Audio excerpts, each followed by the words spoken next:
Today we will see a very simple question. आज बहुत ही सिंपल क्वेश्चन देखेंगे। A rod 150 centimetre long and of diameter 2 centimeter is subjected to an axial pull of 20 kilonewton. If the modulus of elasticity of the material of the rod is 2 into 10 power 5 newton per mm square, determine the stress, the strain and the elongation of the rod. अब हम लोग इसका given data समझेंगे। तो given data length L equal 150 centimetre, diameter D equal 2 centimetre. अब इस centimetre को mm में कन्वर्ट करेंगे। यहाँ पे गलती हुई है, यहाँ पे 1 सेंटीमीटर इक्वल 10 mm, तो 2 सेंटीमीटर का मतलब क्या होगा 20 mm।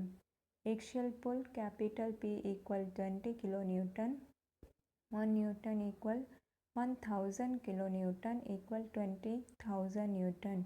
मॉड्यूलस ऑफ इलास्टिसिटी यानी capital E equal 2 into 10 power 5 newton पर mm स्क्वायर। तो हम लोग को स्ट्रेस पहले पता लगाना है। तो स्ट्रेस का फॉर्मूला क्या है, लोड डिवाइडेड बाय एरिया। अब हमें एरिया पता लगाना है। एरिया पता लगाने के लिए दो फार्मूलाज हैं, pi r square pi by 4 into d square. हम लोग ये वाला फार्मूला यूज़ करेंगे। तो यहाँ पे हम लोग देखे थे, तो डी का डायमीटर कितना दिया है 2 सेंटीमीटर यानी 20 mm। अच्छा, अब आगे देखते हैं। तो आर का मतलब होता है capital D divided by 2, 20 by 2 यानी कि 10। तो पाई इंटू 10 स्क्वायर क्या होगा, area equal 100 by pi.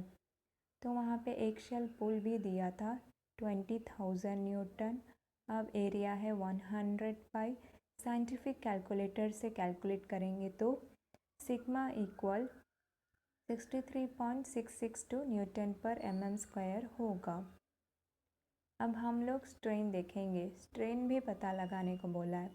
Capital E equal sigma by E, तो E equal sigma by capital E।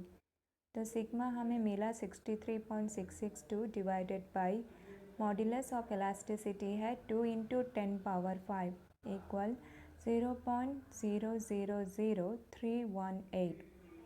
तो हमें स्ट्रेन का वैल्यू पता चल गया। इसका यूनिट नहीं है, ये डायमेंशनलेस यूनिट है। और यहाँ पर स्ट्रेस होगा न्यूटन बाई mm स्क्वायर और मॉड्यूलस ऑफ इलास्टिसिटी भी न्यूटन बाई mm स्क्वायर है।